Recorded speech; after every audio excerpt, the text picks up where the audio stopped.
Well, hello everyone. I have 11 a.m. on my clock. I was wondering if someone might be willing to let me know if you can hear me and if you can see my presentation. I would really appreciate that. Great. Thank you, John. I appreciate that. Well, welcome, of course. Thank you so much for choosing my presentation. I'm excited to share with you some of my experiences and experiences of my program. I just want to make sure that I clarify one thing really quickly. The title of my presentation is How to Transition a College Drafting Program from Face-to-Face to Fully Online. But I'll tell you the truth, I don't think I'm really going to tell you how to do it in your situation. What my plan is to share with you our experiences, the things that I have seen as we begin to make this transition ourselves. So it's more about sharing the experiences that we've had and the things that we have run into as far as challenges are concerned. So I will do my best to do that for you today. And I will start just really quickly and simply with introducing myself. My name is Chipper Moore. I'm the Department Chair of Architecture and Construction Technologies at Doña Ana Community College, which is in Las Cruces, New Mexico. And we are about 60 miles north of El Paso, Texas, if that gives anybody any context as far as that is concerned. And I have been there for over 20 years. I'm actually a graduate of this program who returned after some time in business for myself to become an instructor. And I have kind of worked through the ranks and grown with the program over the years. And I'm going to spend too much time on that, but just give you a little context there as well. I do want to encourage you to submit questions to the Q&A portion of this. I will do my best to watch not only the chat, but also the Q&A, and I will try to answer questions along the way to the best of my ability.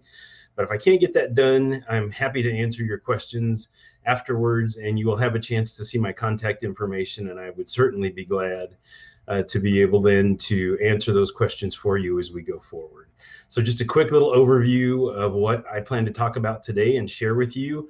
I want to give you a little background about our program at Doña Ana Community College, just for context, so you can see the program that we have and how we're looking to transition that program.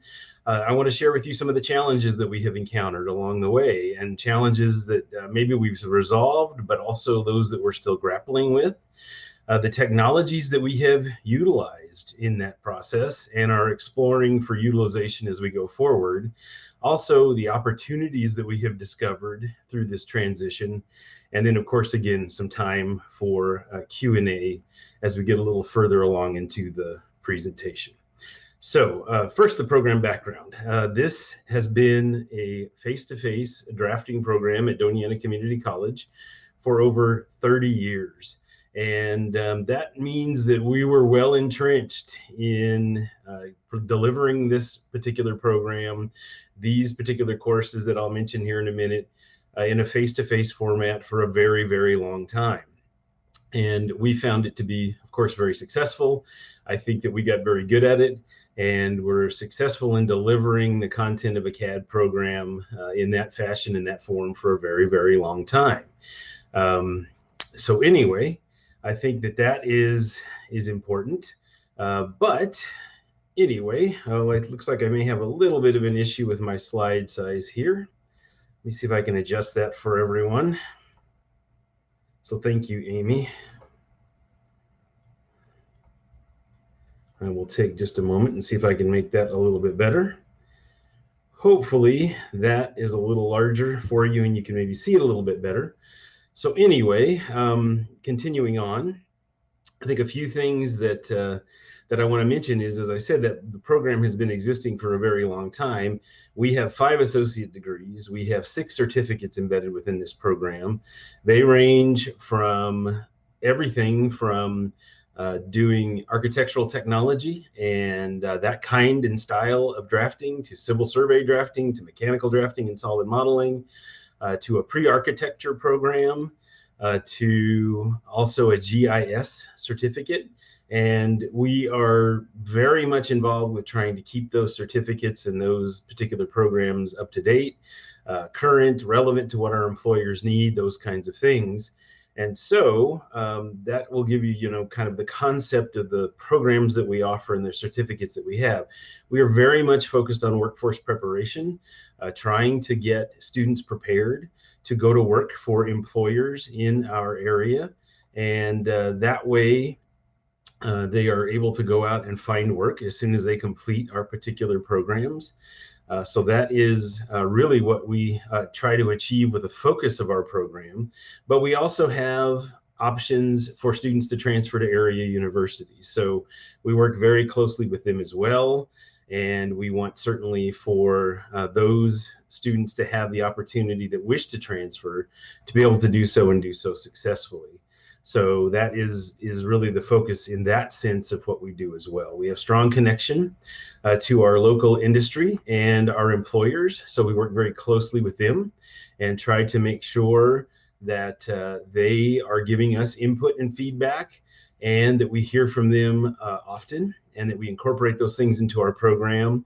And basically also a good connection with our public schools, and have some opportunities for our students to earn dual credit or credit while they're in high school through our program.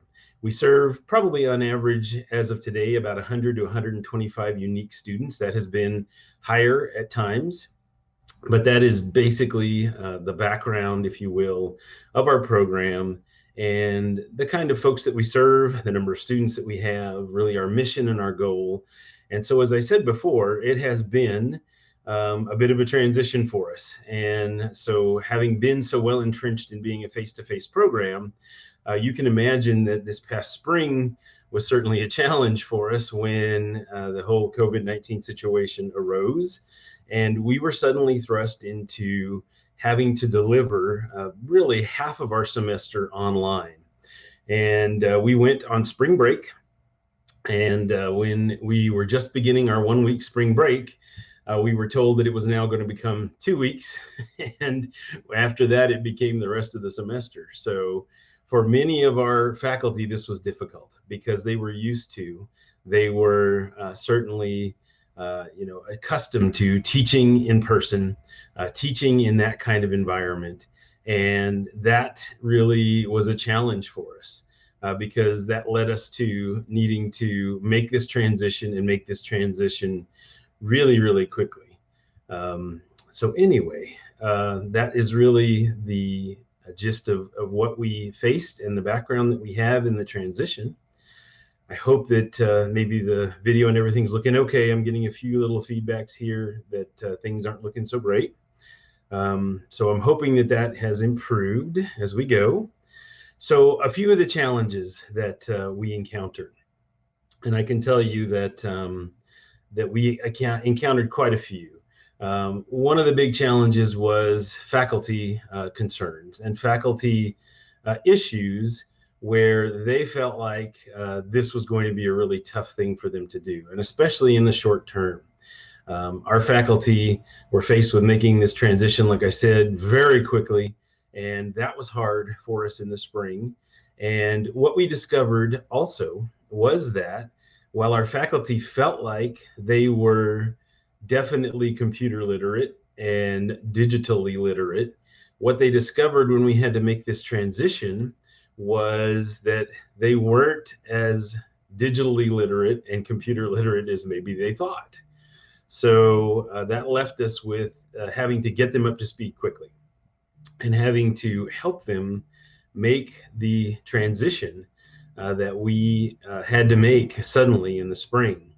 And that then led us to a lot of challenges and things that we had to overcome quickly that were things that were really, really difficult for us initially, but we were able to do. And what we discovered along the way, much to our surprise, was even though the initial transition was hard, we had been resistant to the concept of teaching these courses online, of trying to provide this program online for a very long time, and I was included in that, because we felt like we couldn't do it as well.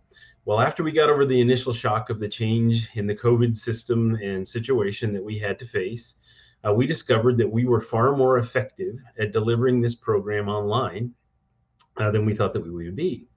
So in that process, we started to learn and learn quickly, sometimes out of desperation, sometimes just out of necessity.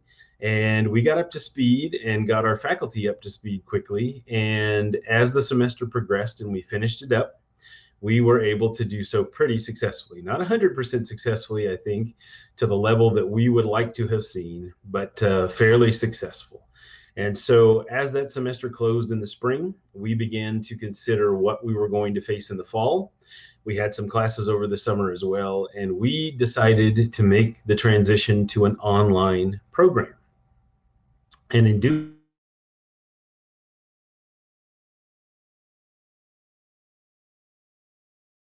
had faculty who discovered in the process that while they felt like they were very literate and capable from a technology standpoint, they really had issues and challenges that they hadn't anticipated. Creating videos, putting content online successfully, those kinds of things.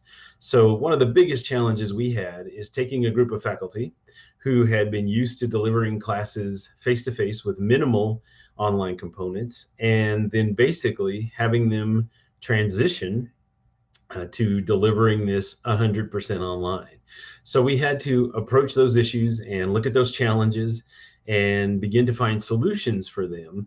And so a big part of that was faculty support. And my institution, Doña Ana Community College, was very good about providing some of that support, and certainly giving not only that support and training to students, but also faculty, as I was saying, and in that process, training them and preparing them the best that they could to be prepared to do this kind of teaching. But what we also found is that a lot of that focused on the strategies for teaching online, not the nuts and bolts of offering an online class and utilizing our particular learning management system and those kinds of things. So anyway, moving on from there, we also ran into students with limited technology resources, and that seems to be a theme that we hear quite often and quite regularly. And that's something that we certainly run into, and something that we have an issue with in our particular area. And so that is definitely one of those things that we're trying to deal with. So I'm just looking at our things really carefully here. It looks like the slides are still showing up very small for you. Let me see if there's anything else I can do for this and make this a little bit larger. Not sure if that's helping or not.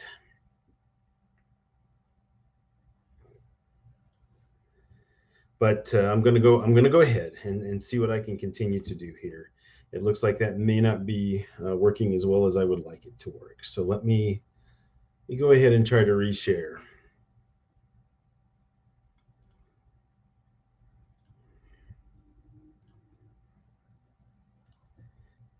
And see if everybody can see this maybe a little better.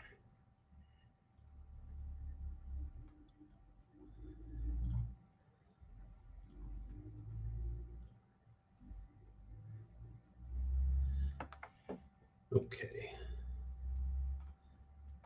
So I'm hopeful that you can see that a little bit better. You might let me know if that's showing up a little bit easier for you to see.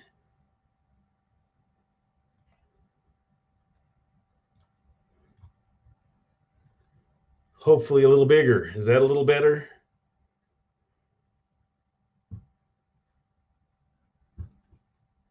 I'm hoping so. Okay. So I'm going to go back to where I was really quickly. Hopefully we're there yet. Okay, good. Thank you. I really appreciate your patience. I'm trying to stay caught up with the chat and trying to stay caught up with you. So I hope things have improved. All right. Well, you live and you learn, right? This is what you do.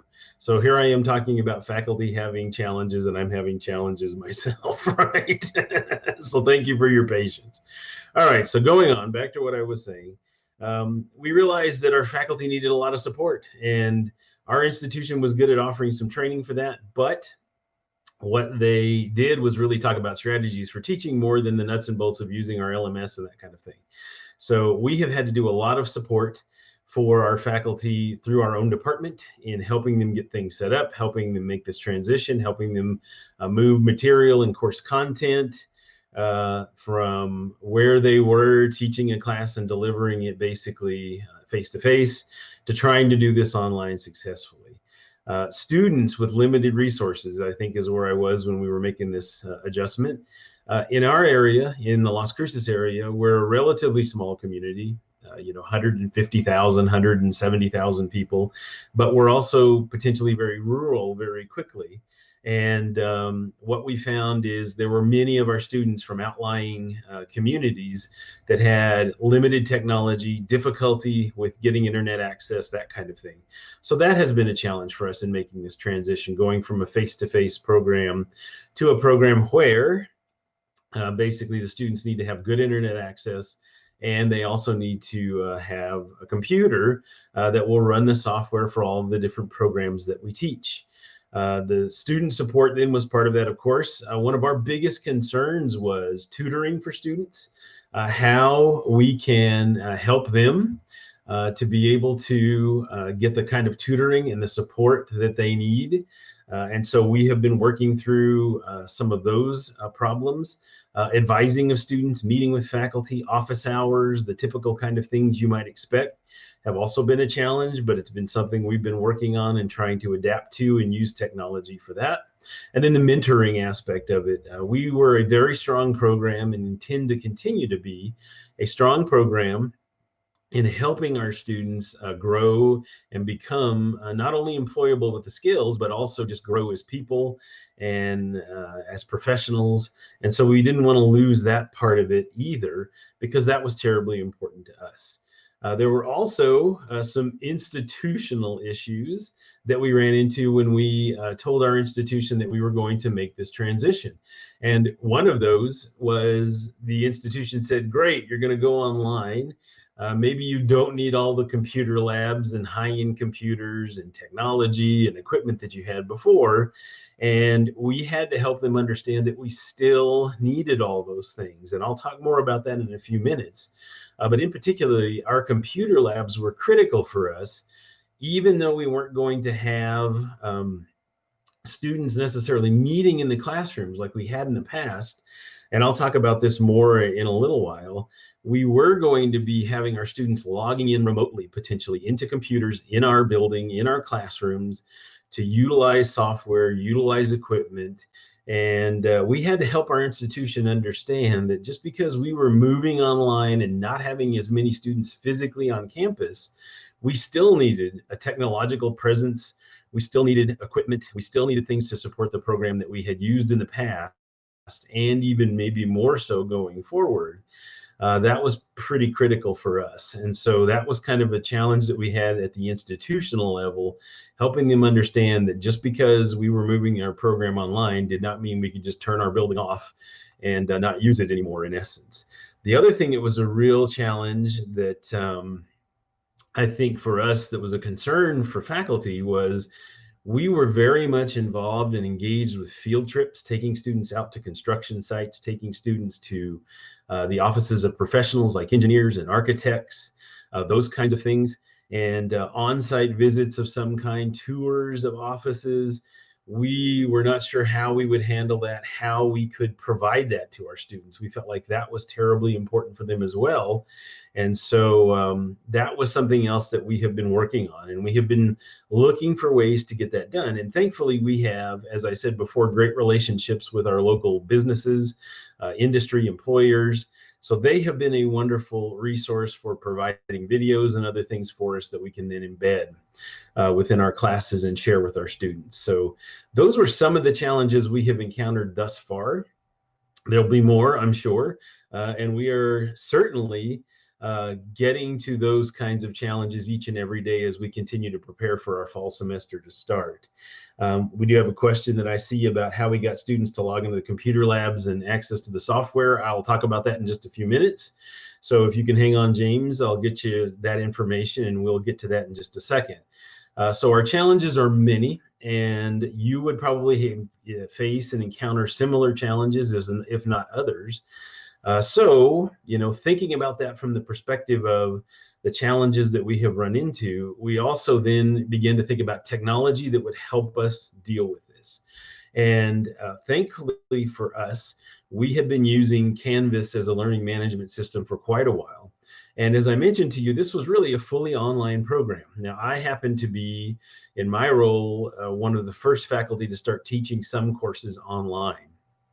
Taught a basic safety course and some other things online. And so I had become more familiar with the online components of our classes. And all of our faculty had some online components, so that helped. Canvas is the learning management system that we used, but in our transition in the spring and in our preparation over the summer for this fall, we really had to start to think about things like, how do we create video? How do we capture CAD screens and demonstrations that we would do in the classroom? How do we put that into a format that our students can see and utilize? And we have used Screencast-O-Matic and other things in the past to do some of that, but Panopto built into Canvas for us turned out to be a great solution. It was something that we as an institution happen to have. We as faculty in the drafting department really learned how to use it quickly and began to do not only lecture style videos where we were capturing information, but also videos where we could capture screen shots of what we were doing on the screen using CAD, running a CAD software program, being able to do, of course, the voiceover for it as we went. Zoom was built in, and that's something that everybody, of course, is very familiar with now, but that became our tool for meeting with students and groups of students, advising students, having that interaction with students, helping and tutoring students as well. So that really was one of the tools, of course, we leaned heavily on and have learned a lot more about over time. The remote computer access, I think James asked about that. In the spring, when we had to make the sudden change that we made, our computer support group was able to get us remote access, but it was clunky. It wasn't really smooth. It was functional. It worked a little better than we actually anticipated it might. And this allowed students who had a computer at home that maybe wasn't a very powerful computer, but would connect them to the internet to log in remotely, to access a computer in our classrooms and to run the software that was on that computer. Now, it wasn't the easiest thing initially to get students into the system. There were a lot of hurdles and things we had to come over from a security standpoint. But as that semester ended and as we made the transition over the summer and made the commitment to moving online, our labs were due for an upgrade, which I had to fight for. I kind of mentioned that before and let my administration know that we still needed them. Our computer support recommended that we buy some actual workstations, and HP happens to offer a product with an application kind of built in called Z Central Remote Boost. And that actually facilitates remote login, and it makes that process easier. And the biggest component for that we thought was great was it allows us as faculty and even our student tutors to remotely connect with a student who is logged in and see their desktop, actually take over if we need to help them solve a problem, get past some kind of difficulty. And that ability to be able to access remotely what the students are seeing on their desktop, on one of our computers, in as far as using CAD and that kind of thing, is going to be fantastic for us. And we anticipate that really making that process easier. That was one of the difficult challenges in the spring, was a student might call or text or get in touch with an instructor or a tutor and say, I'm having trouble with this particular application, but we really had no easy way to see what they were encountering. This particular solution for us hopefully will facilitate that well in our trial runs and things that we've done. That has been pretty fantastic for us to be able to have that built into the computer as they're upgraded. And we've basically taken 2 of our classrooms that were used for face-to-face instruction. We've dedicated them as remote login spaces. And there's probably other ways to do it rather than just individual workstations. And as we go forward, I'm sure we'll look at that as well. But for us, that was the most direct and obvious solution. So anyway, we did remote desktop initially, but this HP workstation that I mentioned and per my presentation has this thing called Z Central Remote Boost built into it. It's particular to HP. And so I think that is something that you might want to look into if you're in a similar situation. So I noticed that a couple of questions here as well. I'm looking at a few of these really quickly. So some I may have to come back to, but Panopto, there was a question about that. So let me mention that was something that actually our institution bought as part of their Canvas learning management system contract. And so I do not know the details of if that was an extra cost, but I suspect that it probably was. We are part of the New Mexico State University system.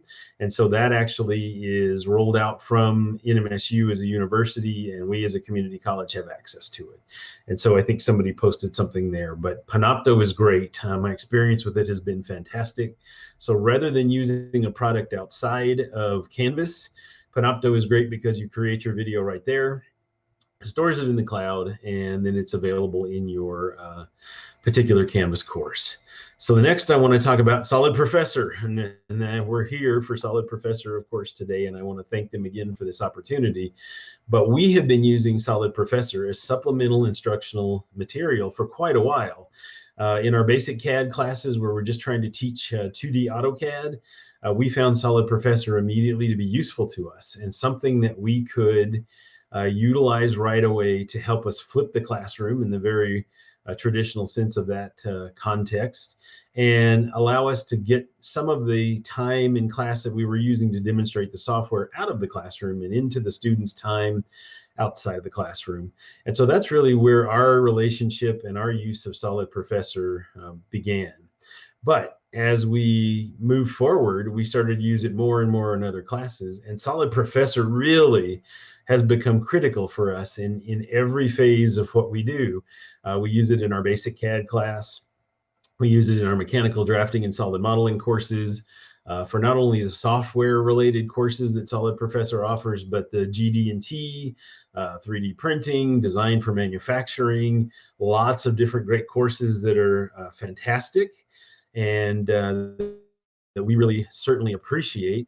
And then we have begun to move into other areas and certainly utilize it and in that fashion, but it has really facilitated this change and this move to online because we can incorporate Solid Professor courses, if you will, that we customize and set up as part of our courses, and then students are able to complete those things on their own time when we were meeting face-to-face or incorporated as part of our classes.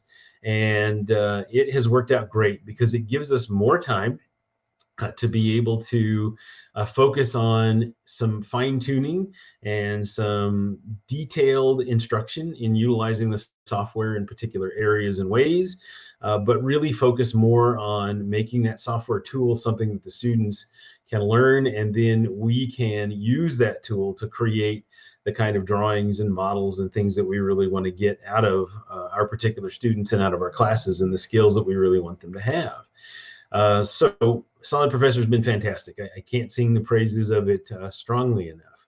So I see a couple of questions that have popped up as far as practicing CAD from home. So students, of course, can have access to the software for free. We use basically Autodesk products, but we do some Solid Professor and some other things as well. But they are given assignments. You know, that's just like we had done in the past when we had face-to-face classes. They're, of course, given assignments to do.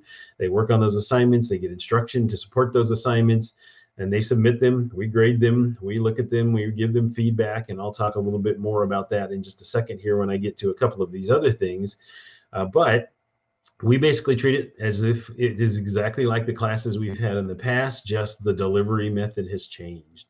So one of the other technologies that was super for us is Lumens Ladybug document cameras. And I don't know how many of you are familiar with those, but I've got a picture of one just a second to show you if you're not.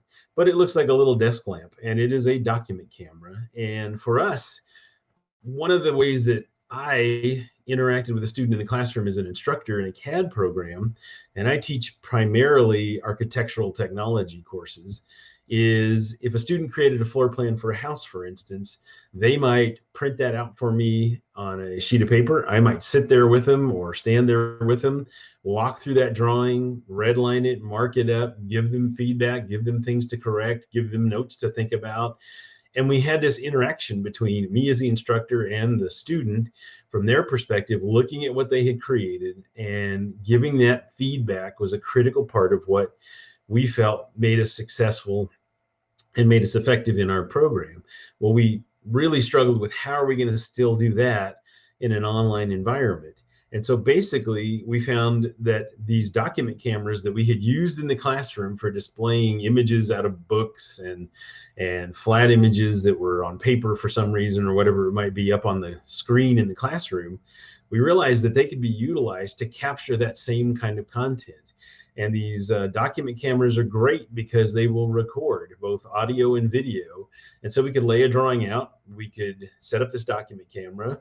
We could basically walk through the process like we would if the student was with us and show them our feedback, give them red lines, that kinds of things. And it's all captured for you. And so that really facilitated that interaction.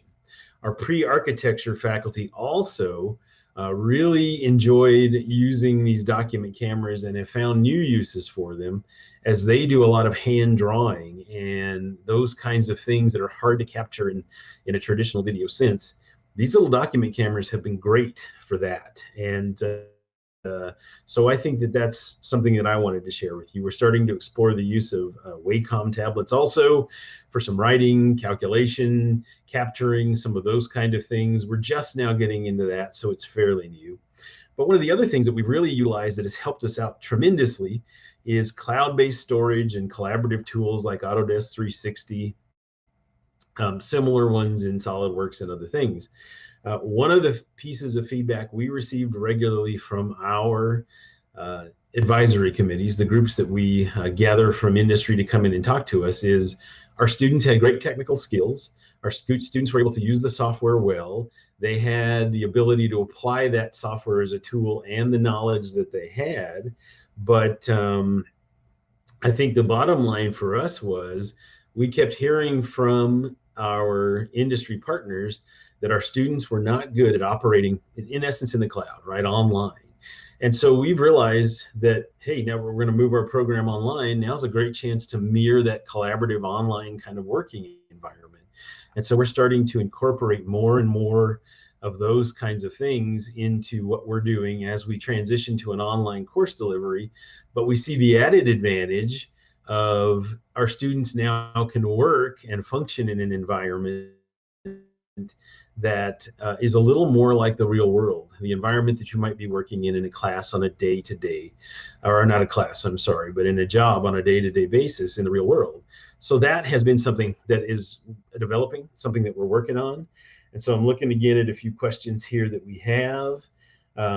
So there's a question about if you only have a Chromebook. I think that could be a challenge, right? I understand that.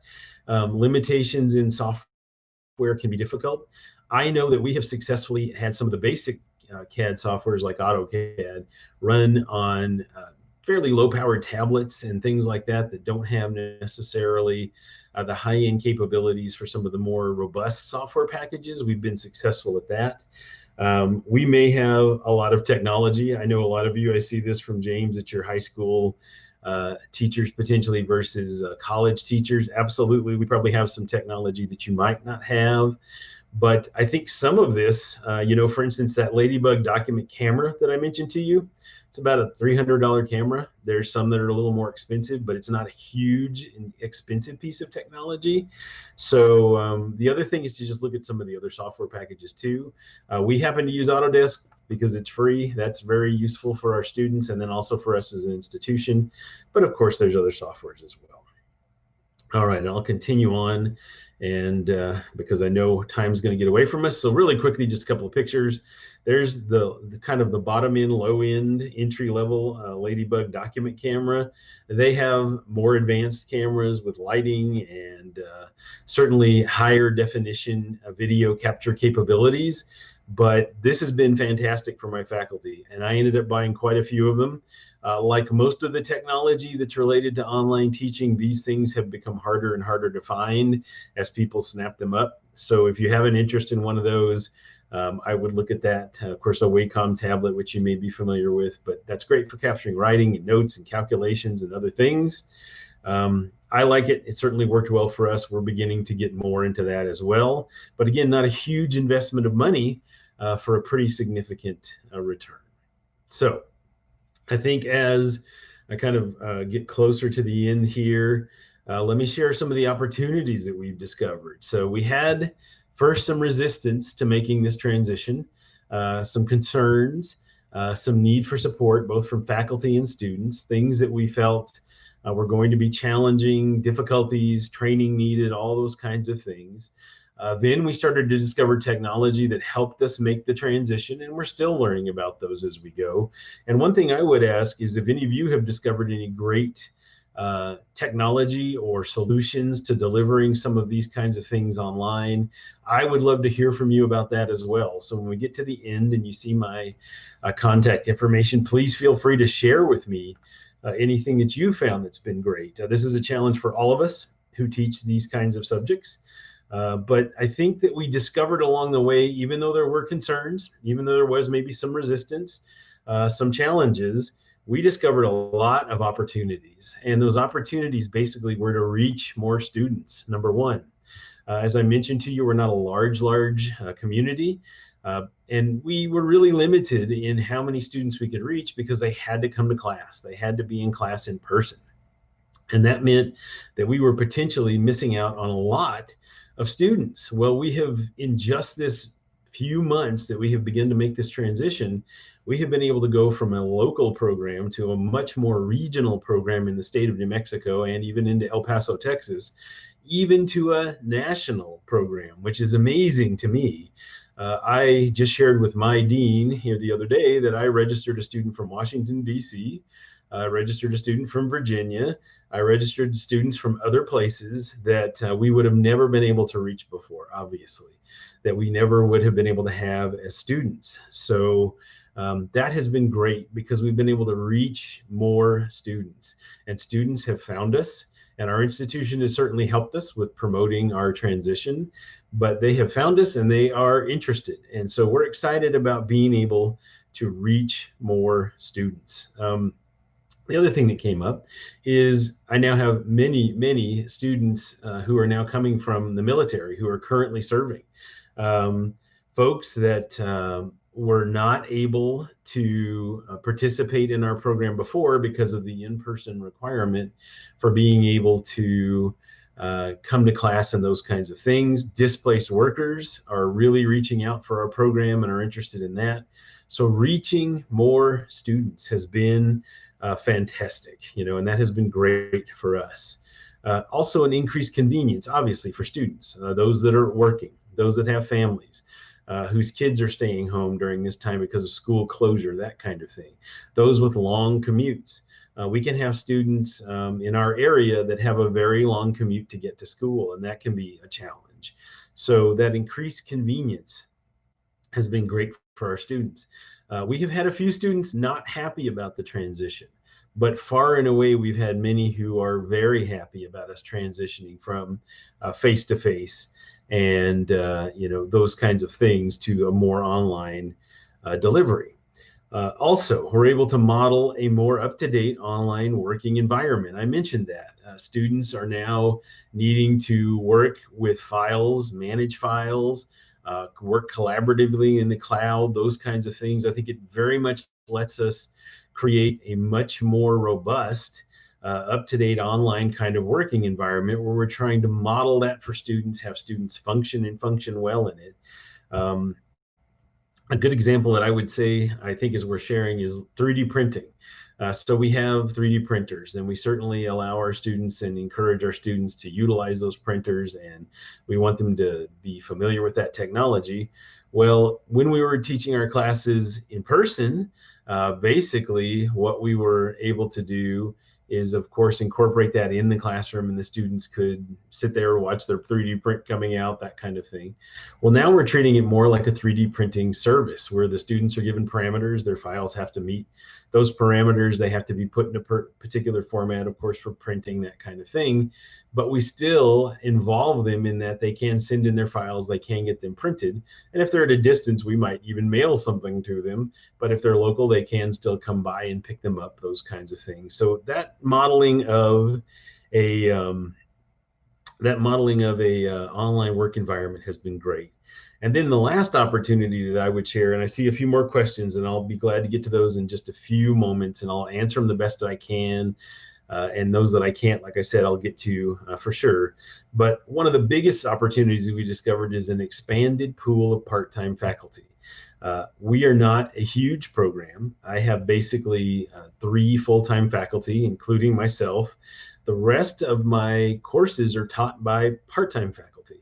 And that is challenging because in the past, when we were face-to-face as far as our course delivery, having classes during the day was difficult because if people were working, and we like to hire people who are in industry doing this work at the time, if they were working during the day, it was difficult to have them come and teach a class during the day. And of course, with limited space and those kinds of things, you can imagine scheduling was a challenge. What we have found by moving online is, and we're basically doing asynchronous delivery, so we are able to then really involve faculty that we couldn't have involved in the past because of the time constraints and the facilities constraints and the scheduling constraints. We're able to actually involve faculty that we wanted to involve in the past, and now they can teach this online and not be constrained by a schedule. And so that has been fantastic. We've been able to expand our part-time faculty pool, the folks that can work for us. We have people from industry, from our city and county planning offices and other things. We're able to reach out beyond Las Cruces, even our particular community, for some faculty who are able to either be part of classes or actually teach classes. So that has been great for us. And there's many, many others that I just won't have time probably to speak to today. So let me see if I can answer a few questions here as well, because I'm pretty much at that point. So I will touch on a few of the things. I think one here, I see that Ladybug videos can sometimes be large. One of the things that we've been able to do there is we can import and run that video through Panopto or some other processes where we can actually reduce sizes and adjust that a little bit. We've been successful at that. I see a question about what do you do with AutoCAD plagiarism? That's one of my favorites, right? How do you ensure that a student created that drawing and borrow it from someone else? That was a challenge even when we had classes in person. And we very much were aware of that being an issue and a challenge. One of the things we try to do is in our courses, we change our assignments frequently. We create multiple assignments for a particular class. So if they're drawing, for instance, let's say a floor plan or modeling some mechanical object, we may have multiple problems that they are assigned so that not every student in the class is doing the same problem. So that helps a little bit. But of course, we actually have them turn in CAD files as well, not just maybe finished products or those kinds of things. But when they turn in the CAD files themselves, for instance, with AutoCAD, we can look at those files, examine those files. We can look at some of the attributes within the files and be able to tell if someone's duplicated one. That was a problem we would have from time to time in our basic CAD class, is they would sit next to each other as students in class. One would borrow a file from the other one and turn them in as their own. But there are certainly some things that you can look at there that can help. Yeah, I see timestamp coming up. Listing objects in AutoCAD that have handles associated, other things. There's lots of things you can do that are really pretty rock solid, where students have a hard time arguing that they created something that maybe they didn't. I'm trying to look at also here. So see what other questions I might have. So we haven't necessarily hired an adjunct from another state yet. I see a question about that, but certainly from outside of our area has been something we've done, but I don't know that that won't be, something that we might look at as we go forward.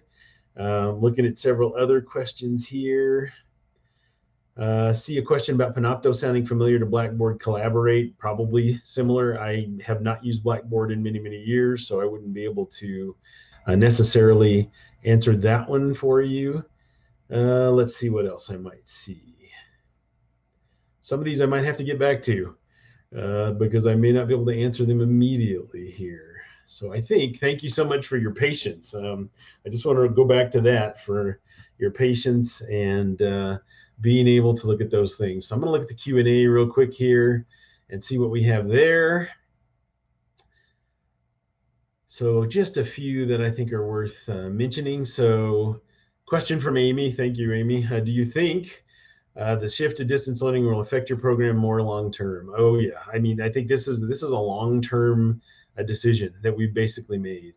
We are making that shift. There are going to be a handful of things that we are going to still do some face-to-face work on, mainly in our surveying areas. We've got some classes where students need to put their hands on equipment and actually utilize it. But we're going to figure out some solutions for students that live outside of our area to maybe work with some individuals in industry to get that experience.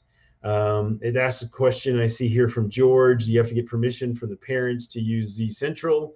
So a couple of things there. Generally speaking, our students are not high school students. So that could be a concern. I could see that. They're generally college students. We do have some dual credit students, and that can be a little bit of a different situation. And so we're working through some of those things. It's a very good question. We want to be sure that parents are aware if we're dealing with high school students of what's happening and those kinds of interactions for sure. I see a question from Martin. Do you ask the students to purchase access to Solid Professor? And so we actually have our students buy Solid Professor, just like we would a textbook for a course. And I think it's far easier to convince students to do that because not only are they using it in a particular class, but we're using it in so many of our courses. In essence, we have told our students that Solid Professor is just an expectation they need to maintain while they're in our program, not only from the standpoint of assignments that might be given to them in a particular class that utilize Solid Professor, but also because they can go back to it at any point as a support to help them solve problems and figure out things that they're having trouble with. And, you know, we encourage them to just maintain that license the entire time. One of the things that our program does is use not as many textbooks maybe as other programs do. We create a lot of our own course content and a lot of our own support material and problems and those things. So in essence, it's a trade-off. The students get Solid Professor rather than buying a textbook, and we think it's just a much better resource. So we have a question, I think, from Deborah, procedure for students to save their files.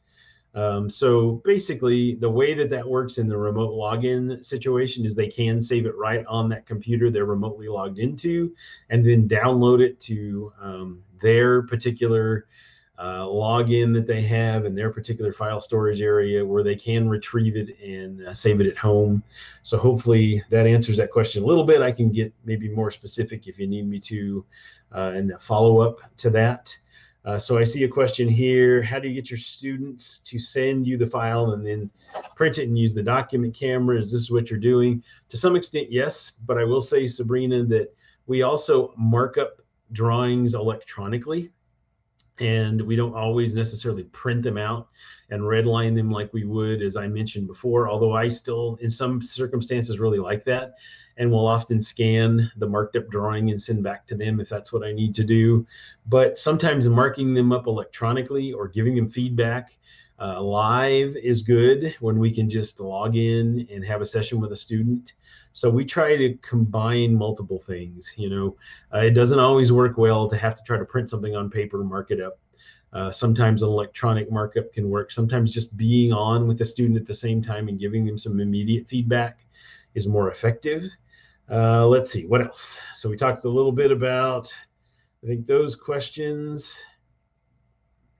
I see a question from Ryan as far as what do we promote in our classroom in order to have the best class experience as far as norms.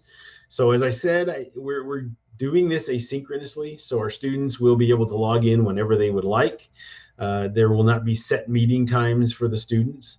There will be some things that I think will facilitate that being the best experience that we can give them as far as doing some student projects and collaboratively working with each other. That is definitely something that I think we're working on and trying to incorporate as much as we can.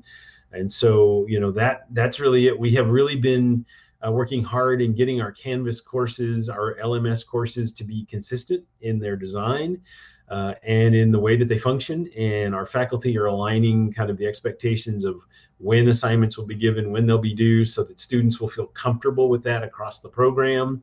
One of our biggest fears was having a program that basically every class looked different, functioned different, every instructor had different expectations. So we really tried to avoid that by doing some things that we felt like would make the students feel comfortable, and no matter which class they logged in, it would function the same, look the same, and we would interact with them the same. Let's see. So how do you substitute the construction site visits? So what we're doing there thus far is we're working with our industry partners. We are using not only student employees we have potentially other folks as well, but our faculty will be doing some video production and that kind of thing. But really our industry partners have been willing to help us. And the ones that I have talked to have been willing to create little videos walking through their office.